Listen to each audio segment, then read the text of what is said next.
What is going on, everybody? It's the France, and we're here for a Monday Night Raw review for August 19th, 2019.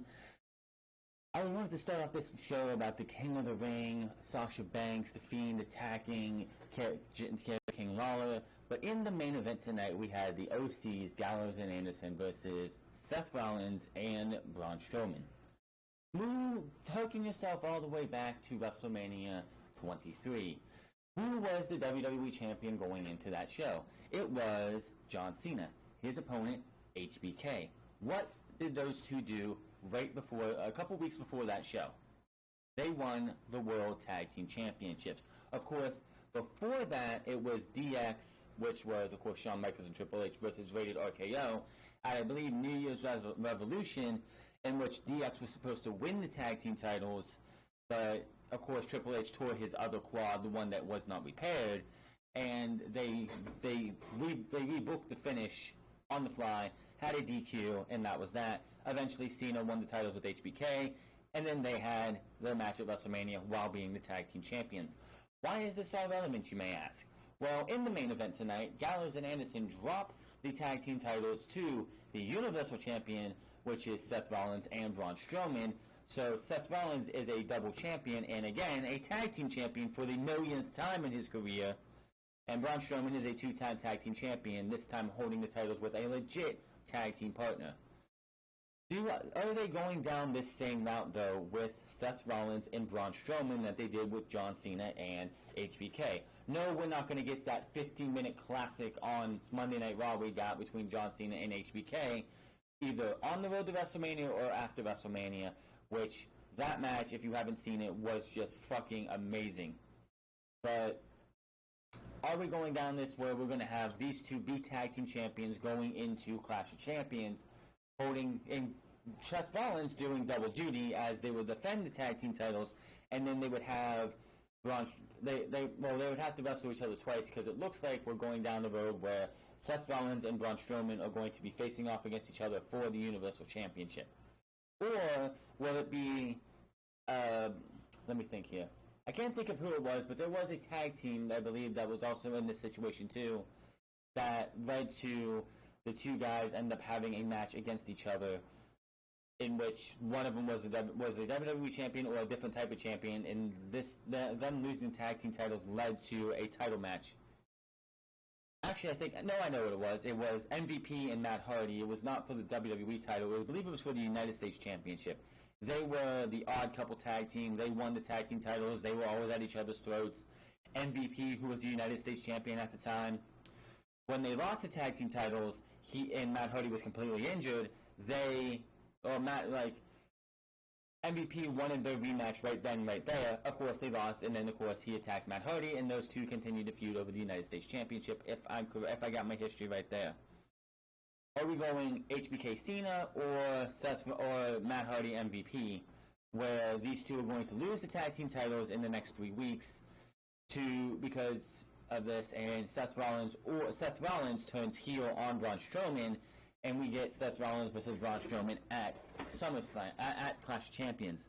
Of course, at the beginning of the show, before we started the show, it was advertised Braun Strowman versus AJ Styles for the US Championship. Honestly, they could have taken all titles from the OCs and had Seth Rollins and Braun Strowman hold every single championship on the Raw brand outside of course, Becky's Women's Championship. They didn't do that. Good thing they didn't. I don't know where they're going with this, but I have a feeling that's where we're going. It's going to be either they have a tag team title match. They can't do the whole, well, we want a rematch now, and then one turns on the other. I was skeptical if this match was going to happen and the way it did, because WWE has this thing that's like, well, we have nobody who's a heel to take on Seth Rollins like we did with Roman last year, so let's turn Braun Strowman heel again. And my biggest fear about this entire thing with Braun Strowman and Seth Rollins is that we're going to have this go down the same rabbit hole it did with Roman Reigns last year, where Seth Rollins is going to have, or Braun Strowman again is going to be the one to turn heel and destroy any credibility he had as a babyface. And he's going to continue to be confirmed as the modern day Big Show with not as much talent or athleticism. Don't have this be like, if you're going to turn somebody heel and everybody wants it to happen, turn Seth Rollins heel. The babyface shtick is over. The babyface shtick doesn't work. Unfortunately, because of his relationship with Becky Lynch, which people could probably say, well, screw that. There's the thing. They could always harken into that Becky Lynch-Seth Rollins relationship anytime they want, and having him turn heel and Becky Lynch be this badass babyface is not going to work, since she's going to be feuding with Sasha Banks, who was on this show, and she was supposed to be in the King's Court tonight with Jerry the King Lawler. That didn't happen. Another thing before we get into the rest of the show, Corey Graves was on vacation, I guess, for the week or for tonight. I don't know which one it was. We saw no Carmella either during the 24/7 shenanigans, so I guess her and Corey Graves went on a nice little beach vacation with each other, so good for them. They could use it. But first we had Jerry the King Lawler for the opening match between Roman Reigns and Dolph Ziggler. After that match was over and done with, we were supposed to have the King's Court. He went over the King of the Ring, gave his pick for the finals between Cedric. He said he figured Cedric Alexander and Ricochet would be the Monday Night Raw finals. He was starting to talk about SmackDown when the lights started to come down, and the Fiend came in, and the Fiend was making his presence known. King was smart and left the ring because he didn't want to be left a sitting duck. He gets to the top of the ramp. The lights go out completely. They do the whole the Fiend's special lighting, strobing stuff, and King's just looking there like, where the hell is he? What's going on? And all of a sudden, the Fiend is right behind him. He turns around, mandible claw, and that is it for the King on this night. Now, I figured we were going to get to the King's Court. Sasha Banks was going to say what she needed to say, and then she was going to walk away, and then we would have got the Fiend. But no, they had the Fiend take out King, and then, the remainder of the show, Vic Joseph joined commentary, and I'm thinking, wait a minute, why is Vic Joseph here?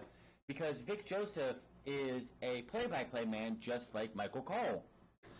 And for most of this night, Michael Cole took a step back and filled in Corey Graves, or tried to fill in for Corey Graves and do Corey Graves' shtick a little bit, which failed miserably. But Vic Joseph called most of Monday Night Raw play-by-play tonight, and quite honestly, it was a breath of fresh air. It felt just so much better to hear Vic Joseph call these matches. Yes, Michael Cole tried to get some play-by-play in as well, but Vic Joseph was for most of the night. And quite honestly, it felt like to me this could possibly have been them auditioning, because yes, of course, Corey Graves probably went into the week off for vacation with him, Carmella, and possibly his kids, maybe to take care of whatever else litigation he has to do with his ex-wife. But anyway, they were like, well, we're going to bring the King in, we're going to do something with the Fiend, which will be the only time we see him for this week, probably. And then we're going to bring Vic Joseph in. Because they could have put Aiden English there, who's color commentator as well. They could have put Byron Saxton there. Why the hell not? But no, they put Vic Joseph in that position. And Vic Joseph knocked it out of the park. And quite honestly, if they wanted to do Vic Joseph and Renee Young on Raw, and Corey Graves and Tom Phillips on SmackDown, I would be 100% behind that, no doubt about it. Tom Phillips and Corey Graves meshed well together in NXT. They seem to gel a lot better than Corey Graves, Michael Cole, and Renee Young. Byron's just there. We can get rid of him, make him a backstage interviewer or somebody on Superstars or something. Maybe he can go to 205 Live to bug them. But if we could get back to two-man commentary booths, Vic Joseph, Renee Young felt so much better together than Renee Young, Corey Graves, Michael Cole. Yes, Cole was there, but he did not talk as much. He took a step back. And honestly, if this was Monday Night Raw and we had Renee Young, Renee Young, and Vic Joseph, I would be behind that commentary booth so 110%. Renee Young, in my opinion, gelled so much better and did so much better tonight than ever before with Vic Joseph on commentary. That's just my opinion. Definitely a home run for Vic Joseph, and hopefully, I know I'm just getting my hopes up and probably shouldn't do that. Hopefully, this is going to eventually lead to Michael Cole stepping away and Vic Joseph coming in. I know he does NXT UK, but I would rather see Mauro Ranallo and Or if they want to, they could have Marvin Allo and Nigel McGuinness do NXT UK, or have Marvin Allo and Beth Copeland do it, or something else, whatever. Have Nigel McGuinness with whoever they want to, and Vic Joseph off of 205 Live onto Monday Night Raw, because he felt like he belonged on Monday Night Raw tonight. He felt like he was there auditioning for the world and passed with flying colors. That was honestly one of the best commentary jobs on Monday Night Raw since JR and the King back in their heyday. I'm just putting it out there. Or JR and Paul Heyman, whichever one you want to go with. Vic Joseph, please put Vic Joseph as lead commentator on Monday Night Raw. The guy killed it tonight. He was absolutely fantastic. Breath of fresh air. I just want to see that more. Show started off with Roman Reigns coming to the ring, and I wanted to say, well, we're going to have a big long-winded promo because of everything that's supposed to happen with Roman tomorrow night. That did not happen, thankfully, except for the fact that Dolph Ziggler came out. He bitches, moans, whines, complained about Roman Reigns getting all the attention while he's getting his ass kicked by The Miz, he's getting his ass kicked by Goldberg, and things are almost happening to Roman. And he's like, it should have been me. Kicks him. We get a match. Roman Reigns ends up winning the match with a brutal-looking spear after, I believe it was a second zigzag, or it was a famouser. A spear turned into a famouser. Ziggler goes, forward close to. Ziggler, with frustration, works over Reigns in the corner. Ziggler turns and goes back to Reigns in the corner, but Reigns comes flying out of the corner with a huge spear, as it looked like Dolph Ziggler was going to jump for something. Spear, 1, 2, 3, and that is that. No Dolph Ziggler grabbing the mic and talking shit again. It's been too long. Ziggler needs to go away for a year. Go on his comedy tour, go to the Laugh Factory, go to anywhere else that does comedy, and just get away from WWE wrestling for a while. WWE won't let you wrestle, won't let you go to AEW or something, but I'm sure they won't stop you from doing your comedy bits. I don't want to see Dolph Ziggler on my TV anymore. He's past his expiration date. He's that milk that's in the back of your fridge that's been sitting there since Christmas that you totally forgot about. That special milk, that was coming in that square bottle or something that you left there that you like, oh, I'll drink it later or something. That milk. You pull it out, you open it up, and it stinks to high heaven. You got to throw it out. It's time to throw Dolph Ziggler out. Nick Nemeth needs to go away and come back at WrestleMania, not WrestleMania next year, SummerSlam next year, if anything. Just get him out of here. Back from break, and we see a pre-recorded video from Women's Champion Becky Lynch. Lynch addresses last week attack by Sasha Banks and says she wants the best, most aggressive version of everyone who comes for her title. She wants everyone at their peak, and that's what Banks is at the moment. She can thank the man for that. Lynch says Banks ran away crying months ago. Her career cold as ice, but she was hot when she returned last week. What does Banks do on her 4-month hiatus to make herself so hot? Nothing, according to Becky, of course. Becky says it only took her a few press interviews to make Banks want to come. What she couldn't do herself. The hottest thing in 2019. Banks is the greatest woman on this roster to never be great. She knows Banks is listening and says she can swing her chair, she can wear her dollar store glasses, but Lynch put in more work into getting Banks in WWE than Banks did. She says why did it take Lynch to unleash the real Sasha Banks? Lynch, when she catches Banks in the cat and mouse game, she's going to really give her something to run home and cry about. And I cannot fucking wait for this match. What they did with Becky Lynch talking today, that was a great promo. I could not do it any justice. I probably made it sound cringe. But Becky Lynch and Sasha Banks are just two combustible elements ready to explode. And at Clash of Champions, when this match is most likely going to happen, it should be something fantastic and do something to put that shot in the arm the women's division has needed in a long, long time. And we have the King's Courts. He talks about the revenge, what we just heard from Becky Lynch, brings up the King of the Ring before he brings out his guest, and he brings up the bracket, which of course at the time looked something like this. As you see, Cesaro, Samoa Joe, Ricochet, Drew McIntyre, Cedric Alexander, Sami Zayn, The Miz, and Baron Corbin. Kevin Owens, Elias, Ali, Buddy Murphy, Chad Gable, Shelton Benjamin, Apollo Crews, and Andrade. 2 of the names on Raw have been eliminated already tonight.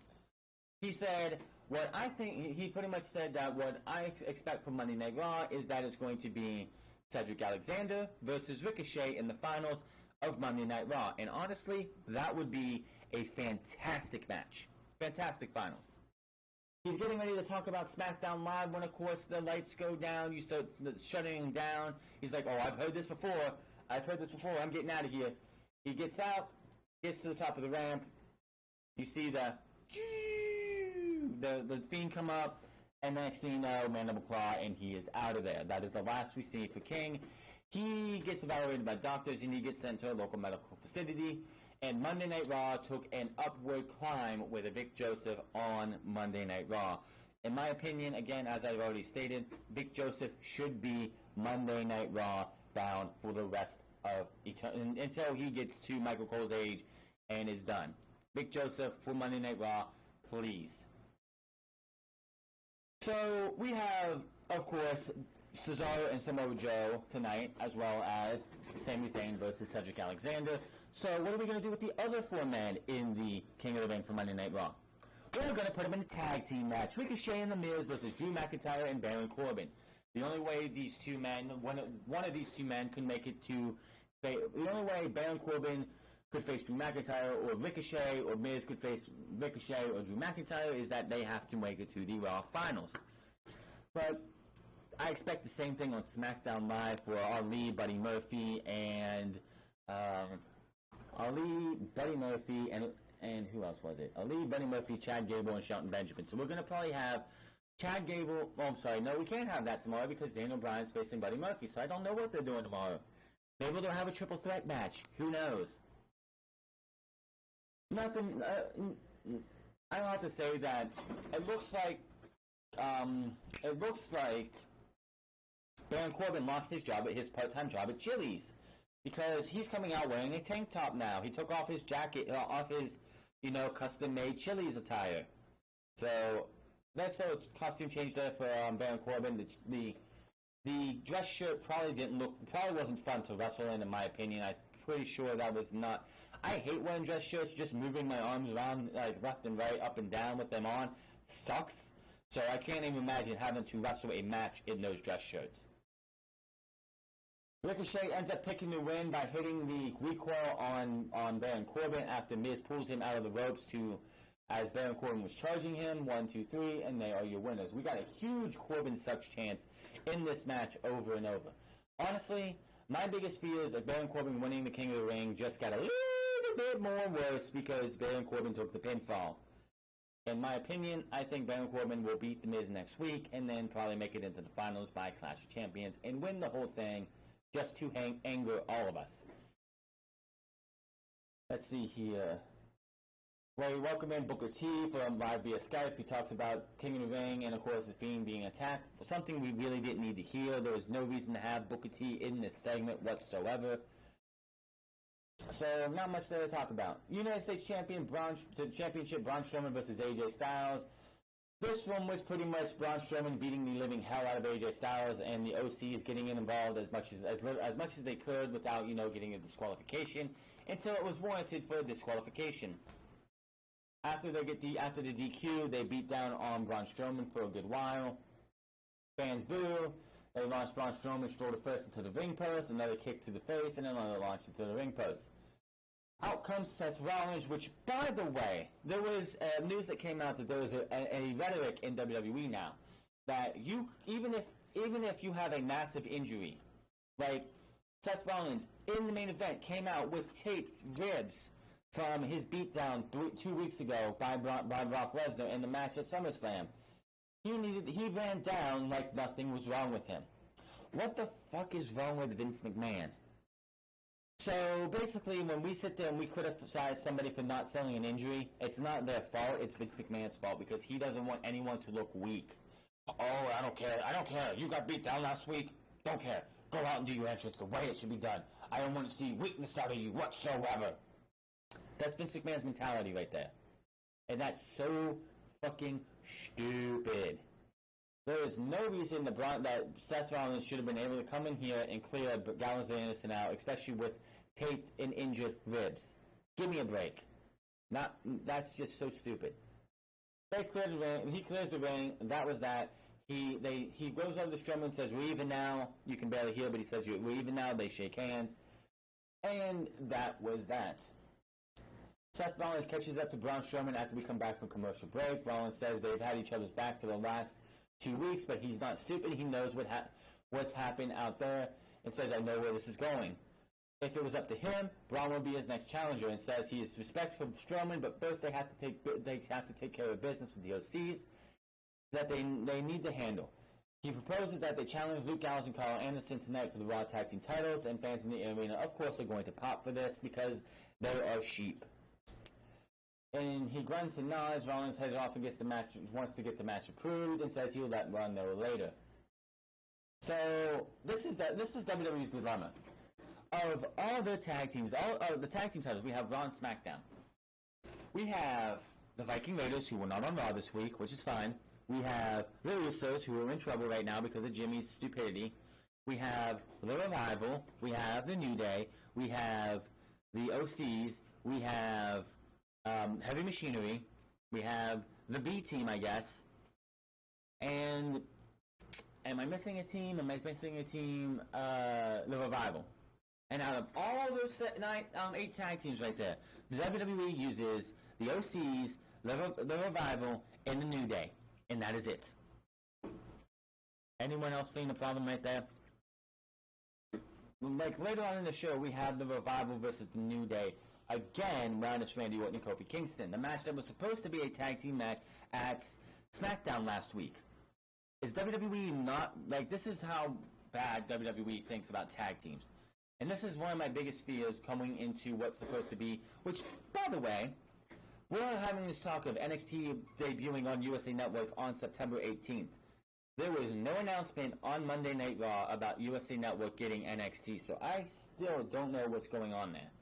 My biggest fear for NXT going to USA is Vince McMahon's going to get his hands on it, and the tag team division is going to be worse than what it is now. It's going to become just an absolute laughingstock. Breezango is going to break up. The Undisputed Era is going to get destroyed, get broken up.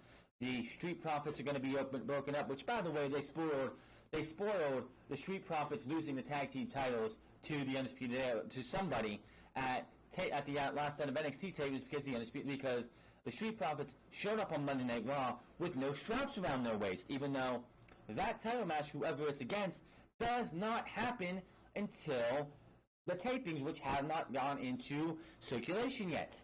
Of course, it's the Undisputed Era because they got screwed over at TakeOver. But I digress. First round of the King of the Ring at match 1, Samoa Joe versus Cesaro. This match was a bludgeoning match. This was a big hoss match. These guys beat the living fuck out of each other. This was how I thought this match was going to go. And honestly, I'm hoping that Ricochet... I don't want to see Ricochet win because I want to see what Drew McIntyre and Samoa Joe do together. A lot of people did not expect this match to have a finish because technically Cesaro is a heel and Samoa Joe is a heel. But Samoa Joe ends up tapping out Cesaro for the tap out. People probably expected this to be a match where they both go to a double count out, double disqualification. There would have been a bye for Ricochet or Drew McIntyre, which would have made it too goddamn obvious he was going to win Ricochet or Drew McIntyre's match. It would have been Drew McIntyre. Keeps the unpredictability because we could see Joe versus Drew McIntyre next week, in 2 weeks, or we could see Ricochet versus Joe again, which, honestly, if I had to pick right now, I would go with Drew McIntyre over Ricochet, because, in my opinion, I think they should be building towards Cedric Alexander versus Drew McIntyre in the finals for Monday Night Raw. The semifinals, though, but the finals of Monday Night Draw's half, and we get that excellent rematch for that excellent match we had last week. So our first one to go to the next round was Samoa Joe. I will have that bracket updated tomorrow for SmackDown Live. The New Day versus the Revival. The OC's defending against Seth Rollins and Braun Strowman, plus the King of the Ring of Cedric Alexander and Sami Zayn. We see Elias in the middle of the ring, and he wants to give us our final, his last concert, because he is the 24/7 champion. He doesn't want to be like out there in the middle of out in the open for people to attack him and take the title from him. He's having audio problems the entire time, and during this entire thing, they have a spotlight on him. You see a pair of gloves just going back and forth, back and forth, back and forth, bothering the fuck out of me because it's just something I can notice. He asks for a different guitar. Someone throws the guitar into the ring. They slide in. They pick up the guitar, go to hand it to him, pull it back, pull their hat back, the hood back, and it's R-Truth. Rudy Charles, which I know this referee, Rudy Charles, just because he was the guy. The referee in this spot, I know from back in TNA, back when... The reason I remember who he is so much is because the spot where Jeff Jarrett wins the King of the Mountain and has the NWA World Heavyweight Championship in his hands, Rudy Charles is the referee who runs up and grabs that from him and gives it to Jim Cornette. That's something that's burned in the back of my head because it was just something back in that day. But anyway, he takes his jacket off, and they try a couple times to get... I didn't see Carmella behind him. I don't know why anyone supposed that. Yeah, but... Truth rolls her eyes up for 2 straight pinfalls. They get nothing. He goes and hits the scissor kick, gets another 2, goes to grab the guitar. The fans want him to pop him with the guitar, and he gets out of the ring. So Elias is still your 24/7 champion. To anybody who wonders what's going to happen when we get to USA Network for NXT, if it's still to happen, apparently Fox is not happy with the fact that they were told they were getting NXT, which could mean a lot of problems for WWE, and we'll go into that another time. But for now, get used, enjoy the next 4 weeks of NXT for sure, because sooner rather than later, this championship is going to infect and poison NXT. The pureness and the greatness of NXT is going to get poisoned, plain and simple. Rey Mysterio's backstage pacing. We see him backstage to Tyler Caruso. He thanks him for giving his time. He says he's been very fortunate and has had a beautiful family and has a wonderful career. He's been wrestling since he can remember his uncle Rey Mysterio, the original Rey Mysterio, training him as a little boy. He has met people all over the world that he considers his friends and family, not just his fans. Rey says things have just not been clicking for him lately, and what Andrade did by ripping his mask off was a disgrace, and that is the ultimate insult you could have in the Lucha Libre community. Rey goes on about how the biggest insult is in the Lucha Libre world is that having the mask ripped off. He says that he hurts the most in the fact that he hasn't been able to do anything about it. He says he's now afraid that the injuries from his career have caught up with him, and takes deep breaths and gets choked up. Now is the time to hang up the mask and let the new generations of superstars make their way in. He takes the zipper on the back of the mask and goes to pull it off when Dominic comes in and stops him and told Rey when he debuted he would be his partner. Wants to be able to tell his children that he teamed up with his grandfather, his dad, the great Rey Mysterio. Dominic tells his dad to stay in WWE and do not do this. Do not retire because he's going to make Rey proud. Rey says he would do it because he loves his son. They hug. We get a close-up on Rey's eye, and that was that. Obviously, WWE wants Dominic to wrestle for them. I don't know what the hell they're going to do with this, where this is going to go. This is the 3rd attempt they tried at this. They tried it on the road to WrestleMania. Rey was injured. They tried it while he was the United States champion. Rey got injured again. And now here we go again, this time with Andrade. How this is going to go, who the hell knows? Let's just give it a chance to see what happens. The Revival versus the New Day. This match is because of the wildcard rule. I don't even give a shit. Revival versus the New Day was doing pretty good. But Big E had Dash on the apron looking to do his running spear to the outside when all of a sudden RKO out of nowhere. Big E gets dropped. New Day win by disqualification. The Revival are excited to have Orton here with them. Apparently they had new snake skin boots thanks to Randy Orton. They stand tall and look to continue to attack, but out comes Kofi Kingston, who runs down and drops Orton. Kofi onwards on the Revival until Orton drops him with an RKO. The Revival and Orton team up Woods, and we get a flapjack by both Revival into an RKO by Xavier Woods. Dawson grounds Woods and holds him down as Dash prepares to deck him coming off the top rope, but Orton stops him, grabs the recently taken down Kofi Kingston, drags him over, wakes him up, and holds him as Dawson jumps off of the top rope, nails Xavier Woods on the knee, and takes him out. And my God, does Randy Orton leading the Revival look fucking great or what? This was a fantastic... I loved everything after this match. The match was nothing, really. I could... Like, the New Day and the Revival both have done better.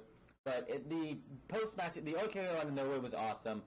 The RKOs to Randy Orton, to Xavier Woods and Kofi Kingston were great, too. The post-match attack in the Revival and Randy Orton was fantastic. I'm telling you right now, they're going to have a rematch at Clash of Champions. That match is going to have a fuck finish, and they're going to go to Hell in a Cell because of the Revival, because of the New Day. They're going to be borrowed out of the. They're going to make sure that this match has a finish in which Randy Orton and Kofi Kingston inside Hell in a Cell. It's going to be right after October, which will make this a little bit more interesting. But we are definitely going to see Randy Orton and Kofi Kingston. I'm telling you right now, it's probably going to be at Hell in a Cell after Clash of Champions, which will have a screwy finish because of the Revival and the New Day.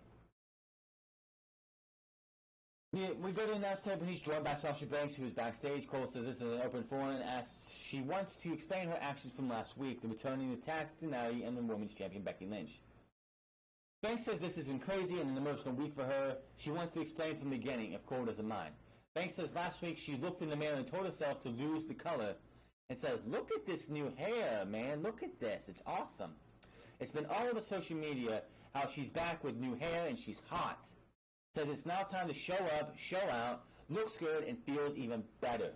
So her cockiness, the bitch, ratchet Sasha Banks is where she needs to be. This was fucking fantastic. Cole says, with all due respect, no one is talking about your blue hair. They're talking about how you returned to attack Natalya and Lynch. Ask her why she picked last week to return, and we would thank you for you giving us an explanation for why you did this. And she looks, pauses, gets real close, and says, "You're welcome." Takes off the microphone and walks away. And I fucking love rich, ratchet Sasha Banks. I fucking miss this woman. Where has this Sasha been for the last 4.5 years?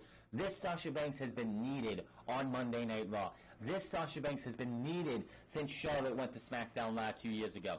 This is what we should have seen so long ago. I'm telling you right now, I love fucking Mercedes KV or whatever the fuck her name is. I love fucking bitch heel Sasha Banks. This makes the whole Boston Hug Connection thing not a glimmer and a dream that we had years ago. Alexa Bliss and Nikki Cross, I'm just going to call it Twisted Bliss. Twisted Bliss versus Fire and Desire. Fire and Desire does have a nice new Titantron with the name Fire and Desire on it, but on a fire background. Looks pretty awesome. So, there's that. Not much of, I'm going to say something. Alexa Bliss is much better suited for a tag team wrestler than a singles wrestler or a woman who doesn't rely on anybody else. She has done more with her matches with Nikki Cross than she has done in her entire time as a single competitor.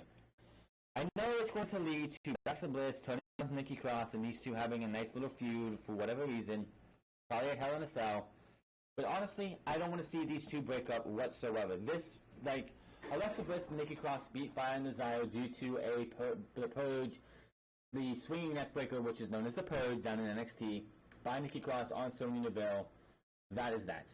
But I've seen Alexa Bliss actually take more bumps. She actually does a lot more. She doesn't do everything because that's what Nikki Cross is there for. But Alexa Bliss is better suited for the tag team division than a singles career, in my opinion. The final match of the King of the Ring tonight that we have, which was Sami Zayn versus Cedric Alexander. This match went about 3.5 minutes to 5 minutes at most. I'm very disappointed. I think these two, if given the time and the ability to, they could give you a 15-minute, 4.5-star classic. Cedric Alexander wins with the lumbar check for the 1-2-3, and that was that. So, honestly, not much else I can say. This was a very disappointing match. I could have seen these two go at it for at least 10-15 minutes, and they would have burned the house down. Sami Zayn, post-NXT, has been nothing but a disappointment, and it's not his fault. Street Profits, Montez Ford, and Angelo Dawkins without the tag team titles go over the bracket. And now we have, and I'm so tired of it. These guys aren't the tag team champions. Obviously, they're going to be for a little bit in NXT for the next few weeks. But on the main roster, they're no longer the tag team champions. They don't have the titles. They don't have anything that shows it off. Way to spoil NXT, WWE. Natalya is backstage with the arm in a sling. She came from the doctors 1 week since opening her heart to the WWE Universe and expected this emotional week, but she did not expect Banks to go do what she did. She gets choked up and goes about Banks being her friend, one of her closest friends, and that's why she cannot wrap her head around Banks trying to hurt her while she was vulnerable. The fans don't give a shit because they're giving her the what treatment. Banks tonight, she saw what Banks tonight and she just smoked at her. Banks attacks out of nowhere and destroys Natalya, beating her down and talking trash. Smashes her, the injured arm in the protection case, and says the line of the fucking year. Banks says, and I quote, "Go to hell, Natty, and tell your daddy I said hi." Oh my god, that is just...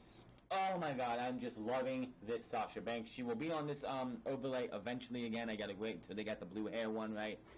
But my god, what a fucking line from Sasha Banks. I just can't even. And then we had our main event, Seth Rollins and Braun Strowman versus Luke Gallows and Carl Anderson.